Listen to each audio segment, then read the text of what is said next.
ceiling. But I would like to get into a couple of other things that Jim Avila might have some thoughts on. He writes a column now on media and politics.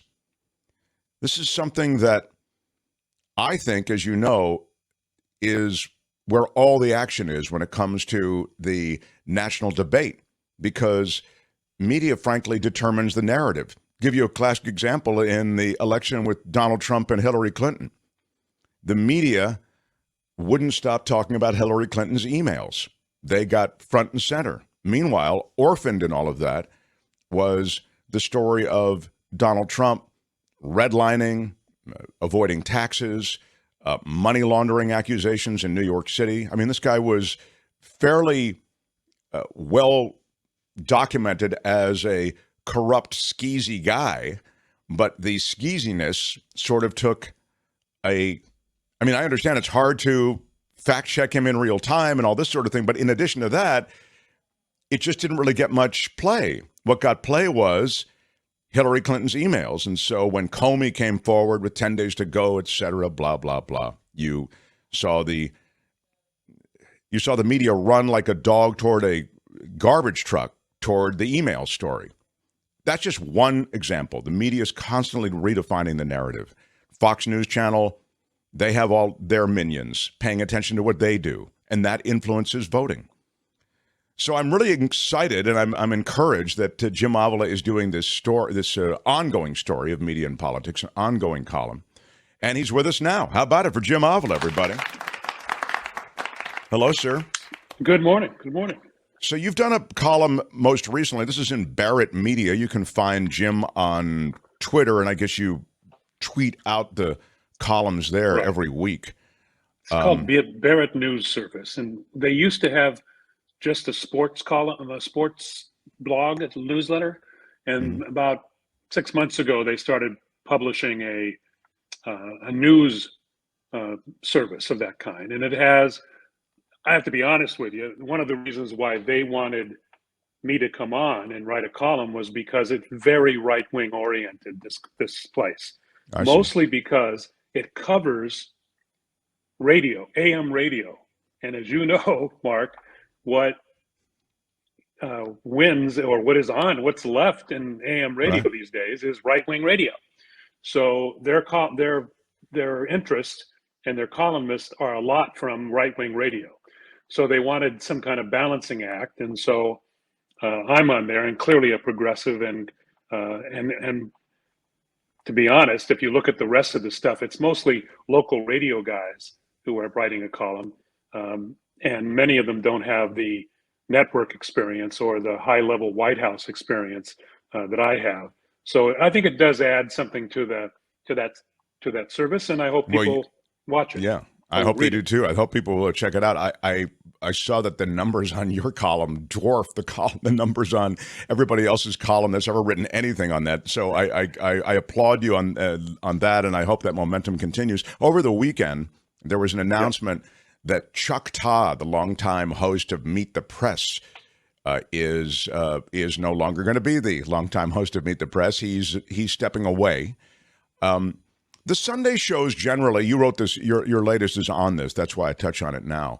The Sunday shows generally, Jim, I'll be honest and tell you that I think they have an inside, I don't know if it's inside the Beltway per se, but a more and more limited appeal to, and maybe it's always been this way. I don't think it's always been this way, but maybe it's been this way for a while. But I wonder if you could just give me the take on how significant the Sunday shows are, who watches them, and then your thoughts on this Meet the Press thing as well, the shakeup there. Yeah, I think you're right. I think that there's about 3 million people for each of the three major shows. So that's a significant audience, but that audience is those 9 million people, maybe a little less than that, are largely political nerds. Okay. I watch all three every Sunday. And because I'm a political nerd, I covered the White House. I'm very interested in that stuff. And what I really like are the panels more than anything else. The interviews are frequently not as enlightening. Now, in my opinion, ABC does a pretty decent job when George is doing it and when Martha's doing it. And Jonathan Karl's really grown a lot, in my opinion, my former colleague. And they do a pretty good job of pushing back. I saw Martha the other day just, totally, shut down. You're not answering my question. This is my question, and then you can go to your talking point. She's very good at that, and they don't push back as hard. I'm not sure if it's because they're afraid of her or because she's a woman. It's one of those two things, but it's pretty good. The Face the Nation with Margaret Brennan, who is very smart. She came from Bloomberg as an anchor there.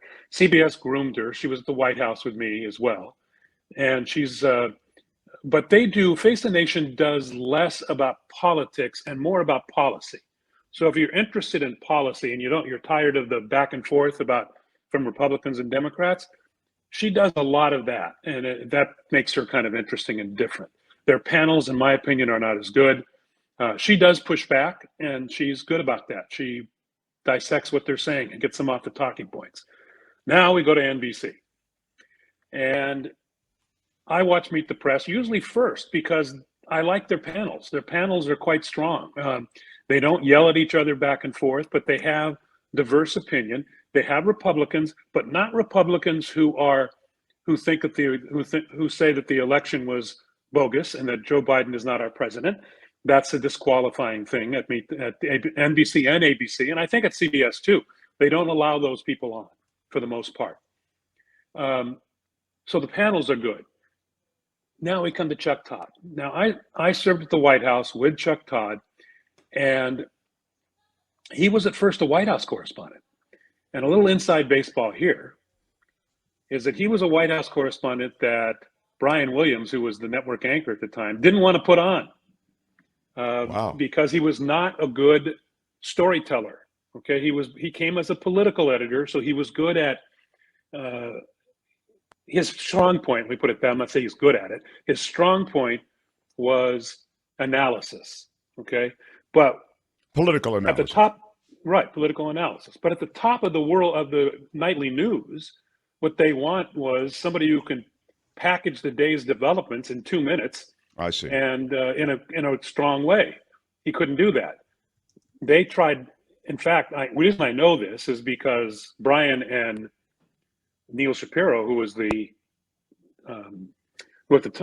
Kappas, I think, was the president of NBC News. Came to me and asked me if I would come over to NBC and do that job. I didn't. I had a contract with ABC. But so he went from kind of failing at that job to being promoted after David Gregory didn't do well at Meet the Press. Him, yeah. Stretch, George Bush used to call him, because he's like 6'5". Oh, I see. And a friend of mine, he worked in the Chicago Bureau of NBC News with me. If you're in this business long enough, you kind of know everybody.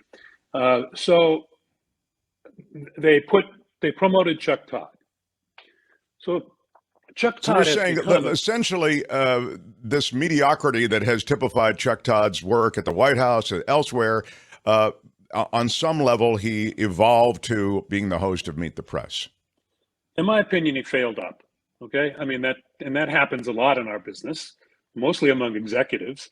I expect Chris Lick to be promoted any day now to, something in at Discovery. Chris Lick runs. We'll CNN. Get into that, right? Yeah. But because that's what happens, you fail at one thing, and they put you in someplace else if you're an executive and give you a golden parachute. But I'm sorry, that was parenthetic. Back to Chuck Todd. So he becomes host.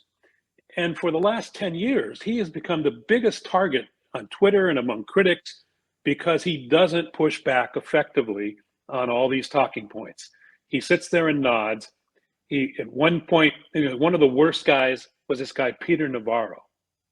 Sure. Peter Navarro was a White House henchman that was put out to the shows who would take him to defend Trump and to attack the media. He would say anything. And he had no basis in reality. So there are two things that Chuck is really most remembered for. Number one, Peter Navarro at that point was saying that the Democrats were out to get Donald Trump. Okay, that's true. But he claimed that the Democrats were trying to undercut Trump and undercut the economy to make it fail, similar to what we're hearing now about the Republicans, and so that Trump would fail. But he had no evidence for it, and it was a talking point. And instead of pushing back, why is that true? Where show me where you have evidence for that.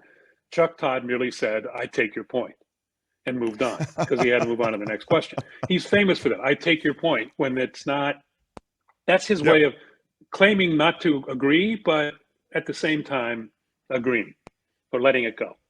The other thing he was famous for, of course, is the Kellyanne Conway interview, where she said that she used the word alternate facts. And he didn't really push back on that. And that became sort of a mantra for all of the Trump spokespeople who appeared on these shows. So he became really a target, and in many people's opinion, the worst at pushing back. He tried a little bit near the end because I think he started to hear the complaints, but it was not good. So what? Let me just ask you this: step out of it, and then you can tell me the future for the show and overall the future for these shows. But amidst all of this, I mean, you're evaluating him in one way. Those of us who are just grabbing a cup of coffee and blindly turning the television on or watching it on YouTube, however. We're evaluating it, and I use small e on evaluating it. We're just kind of taking it in a different way. I mean, you're far more rigorous, I think, in your evaluation than most of us might be. What were the ratings? Were people watching? I mean, how did it do versus the other shows, ABC and CBS, the ones you described?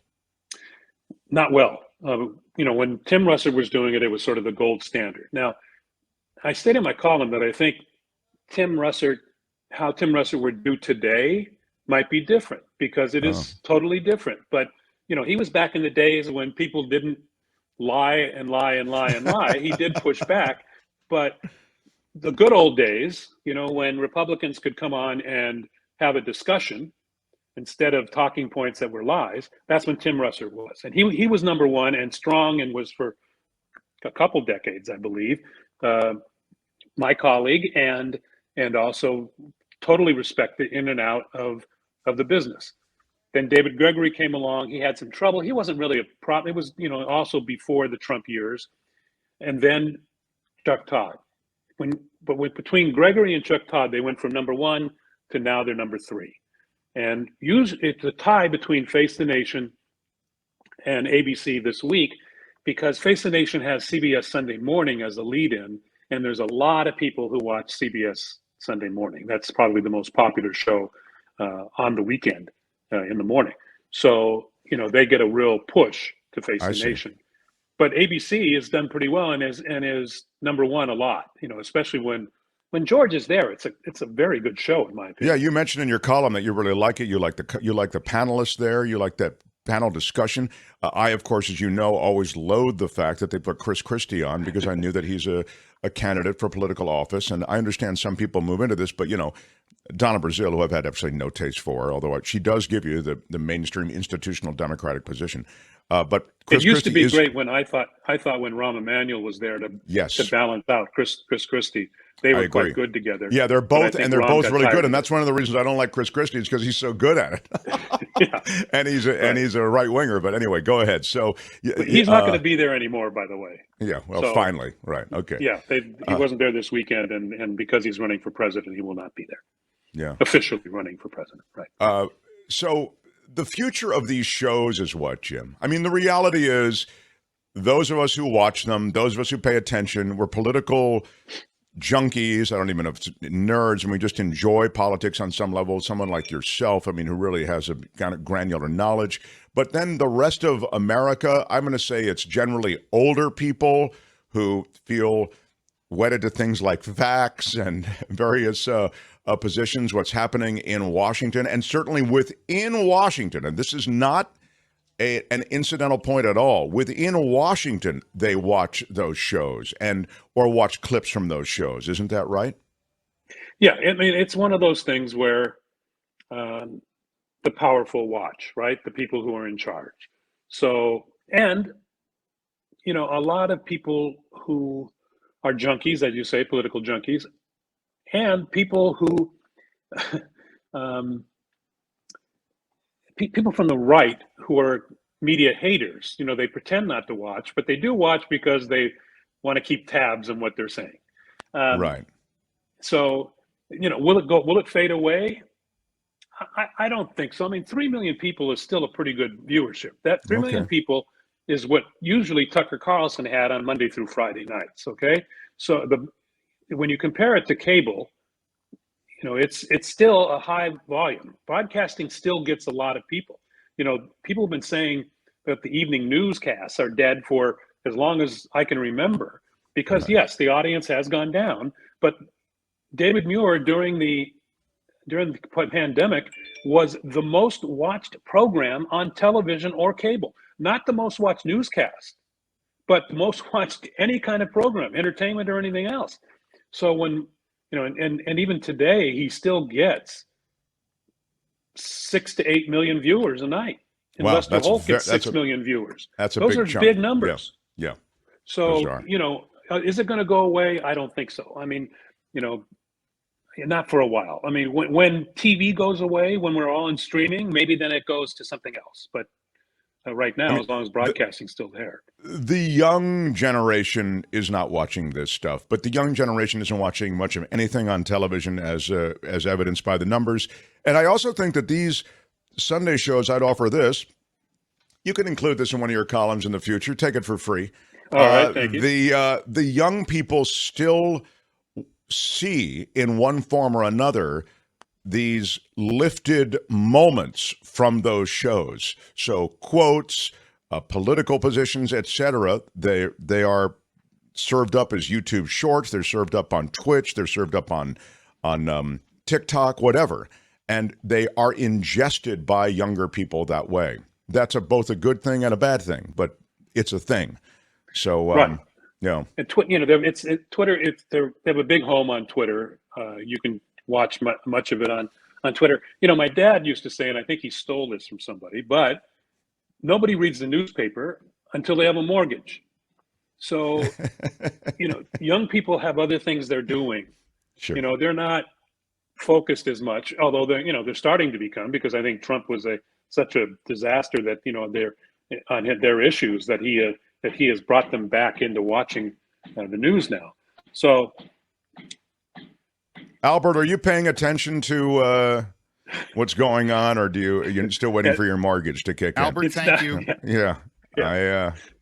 Albert's kind of our younger person on the show. Ask Albert whether or not he watches the evening news, or I'm sure does he watch the Sunday morning programs? What is your pattern, Albert? Does he listen to us, Mark? He's barely listening to this show, is my guess. Well, ever since I started working at Station X or KGO, obviously I had to keep myself in the loop. So I did watch my fair share of evening news, all the lead up into Jeopardy, basically the news before Jeopardy, Spencer Christian, and then CBS Sunday Morning is great. I do watch that. So, wow, Albert, thank you. Wow, how about that? So I'm a little older different than my generation. Yeah, he's starting to really grow up, our Albert. It's very exciting. But I take your point. Yeah, the more you have in the game, the more connected you are. And those of us who've worked a lifetime, we have retirement we're trying to scrape together or whatever, and we care about those things like. We care about, I think everybody cares, but I'm just saying maybe we see some of these details as more important than others might. Yeah, when your 401k starts taking a dip because Elon Musk said something or Donald Trump said something, then you pay more attention, Yeah.